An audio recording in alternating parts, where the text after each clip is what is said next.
ever get the feeling like some titles, they just have this weight to them, this sense of like impending doom. You know what I mean? Yeah, I know exactly what you mean. Eugène Delacroix's The Death of Sardanapalus. That's got to be up there. Oh, absolutely. Well, we're taking a deep dive into it today, this whole masterpiece. And Yeah. let me tell you, it's breathtaking, but it's also like seriously disturbing at the same time. Yeah, no, it's intense. It definitely lives up to the title, that's for sure. No kidding. So we're talking 19th century art here, the Romantic era. And Delacroix, he was like a major figure in this whole movement. But to really get this painting, you almost have to go back even further, right? Yeah, you could say that. I mean, this painting, it's not just about the visuals, right? It's this whole blend of history, literature, artistic vision, all smashed together. It's like a history lesson and an art class all rolled into one giant and kind of messed up canvas. Well, yeah, when you put it that way. But yeah, Yeah. Delacroix, he was super inspired by all this old stuff, like ancient texts. There's this Greek historian, Diodorus Siculus, and then more directly, there's Lord Byron, the Yeah. poet. Oh, yeah, I've heard of him. He wrote a whole play called Sardanapalus. Okay, so you've got this like historical figure, Sardanapalus, and then Byron reimagines him in his play, and then Delacroix takes it and turns it into this whole visual thing. Exactly. It's like a game of artistic telephone. Sure. That's one way to put it. But before we get to all the controversy this thing stirred up, let's like set the scene for our listener. If we're standing in front of this massive painting, what are we actually looking at? All right, so picture this, an explosion of color. And I mean explosion. Delacroix uses this incredibly vibrant, almost like over-the-top palette. And his brushstrokes, they're in places they're almost like frantic, you know? Like he's trying to get all this energy out onto the canvas. I can almost see it now. Yeah, and right in the middle of it all, almost overflowing the canvas itself, there's this luxurious bed. Okay, so not just any bed, I'm guessing. No, no, no, not just any bed. This bed is draped in the richest, most vibrant red you can imagine, like almost pulsing, drawing your eye right to the figure reclining on it. And that's Sardanapalus himself. So with all this chaos, all this energy you're describing swirling around him, what's Sardanapalus doing? Just like chilling on this luxurious bed. Well, that's the thing. He almost looks passive, like indifferent to all the chaos surrounding him. Yeah, it's kind of unsettling, but that's the whole point, you see. Okay, I'm intrigued. Tell me more. So Sardanapalus, according to legend, was this all-powerful ruler of Assyria. But he's facing defeat, his enemies are closing in, and he's decided. Well, he's chosen a rather dramatic exit strategy, let's just say that. Dramatic.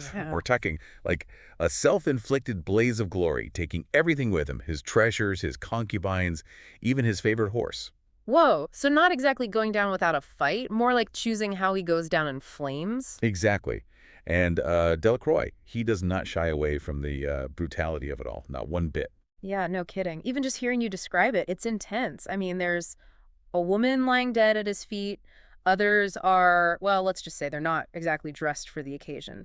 Then you've got these guys getting stabbed. There's a horse meeting, a pretty grim end. It's a lot. Even for someone who, appreciates art, it's a lot to process. And that's where Delacroix's mastery really comes in. He uses every trick in the book, light, shadow, the way he arranges everything, those brushstrokes to pull you right into this whirlwind of emotion. It's like you're right there in the middle of it all. Exactly. Yeah, Like the way he uses light, for example, it creates this stark contrast between the living and the dead. It just makes the whole tragedy so much more real. And the colors, you mentioned that vibrant red of the bed, but even the way he uses gold is, I don't know, it's striking. It's not just like, oh, look, shiny stuff. It feels symbolic. Oh, absolutely.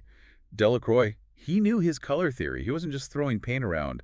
That shimmering gold, those scattered treasures, it makes you think about, how fleeting all that earthly stuff really is, especially with all the death and destruction happening right there in your face. So he's making you think, making you feel right from the start. This isn't just some history lesson. It's a whole commentary on life, death, the whole shebang. Yeah, you got it. This whole painting, it's about so much more than just one king kicking the bucket, It really makes you think about the big stuff. And that's where all that symbolism comes into play, right? Exactly. I mean, you could spend hours just staring at this thing. There's so many details, every object, every figure. It's like they're all part of this bigger story. Okay, so perfect example, right? Let's talk about that woman, the one lying right there at Sardanapalus' feet. She's gone, she's passed, but all around her, everyone else, They're still fighting for their lives. It's like she's a kind of like a foreshadowing of what's coming for them. A little grim, I have to say. And then, of course, you've got the horse. Oh, yeah, can't forget about the horse. Such a powerful image in art, isn't it? Totally. I mean, you think of a horse, you think strength, freedom, loyalty. Right, all of that. And here, Delacroix gives us this horse right in the thick of it, and Sardanapalus is ordering its death right alongside his own. It's like, what's that all about?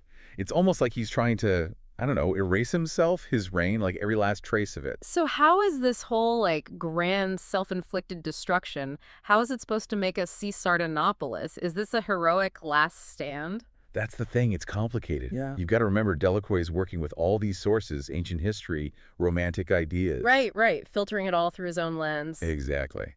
And depending on how you look at it, there are different ways to interpret Sardanapalus' actions. So on the one hand, you could say it's this act of defiance, right? Like he's refusing to let fate decide for him. He's going out on his own terms. Which, yeah, totally fits in with those romantic ideals, individuality, passion, all that. Right, exactly. But on the other hand, this whole thing, it's not exactly selfless, is it? He's literally taking a whole bunch of people with him. And for what? Because he's too proud to face the music. It's that pride, isn't it? It makes you wonder if he's really a tragic hero or just a tyrant who wants to go out with a bang. Maybe a little bit of both. Maybe. And you know what? I think that's what makes Delacroix so brilliant. He doesn't tell you what to think. He's not hitting you over the head with it. Not at all. There's this ambiguity, this refusal to judge.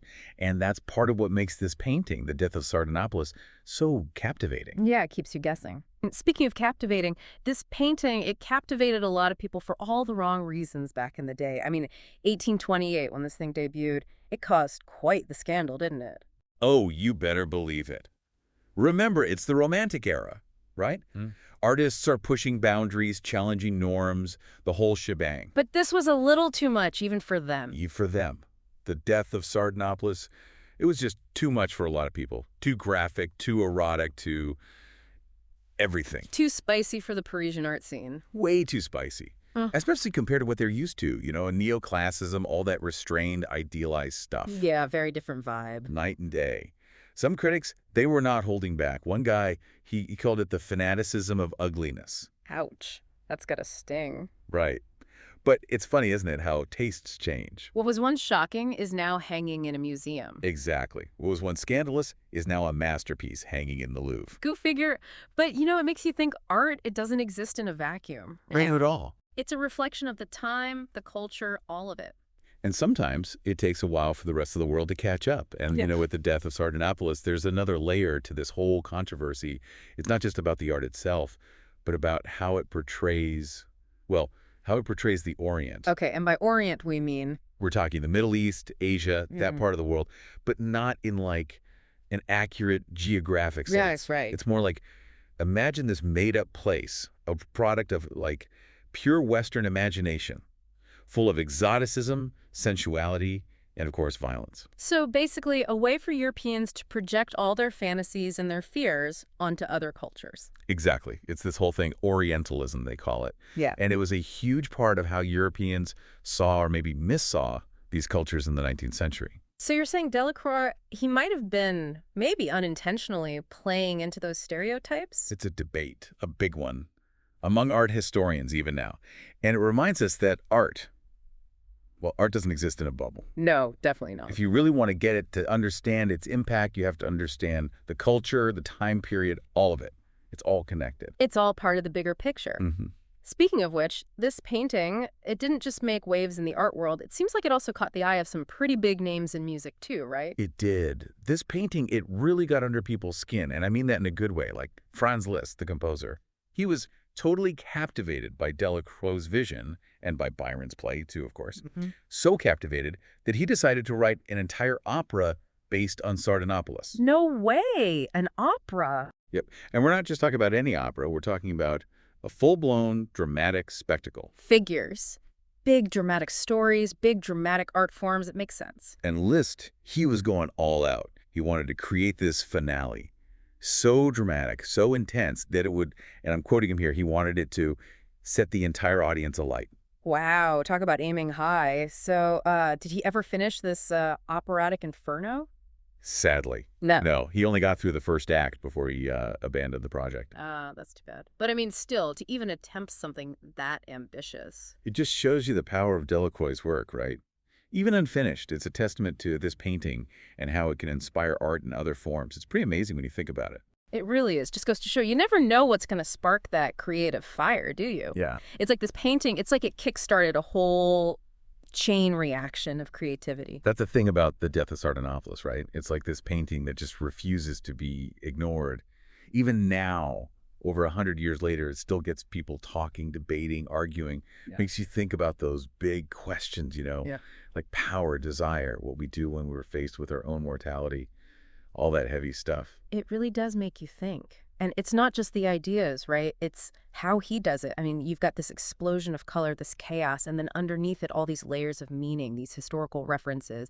It's almost like, how do you even begin to unpack all of that? It really shows you what art can do. It's not just about reflecting the time period. It goes beyond that. Delacroix, he gave us this puzzle box, and it's up to us, the viewers, to figure out what it means to make our own connections. And that's what makes these depth dives so much fun, right? I mean, we started with some ancient Assyrian king, and then we're hanging out in a 19th century French art salon, and now, well, we're talking about, like, the depths of human nature.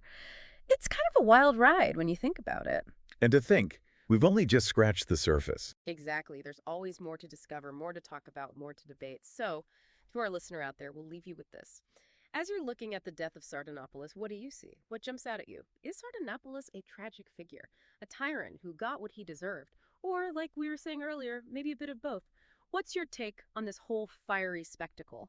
That's all the time we have for today's deep dive. Thanks for listening.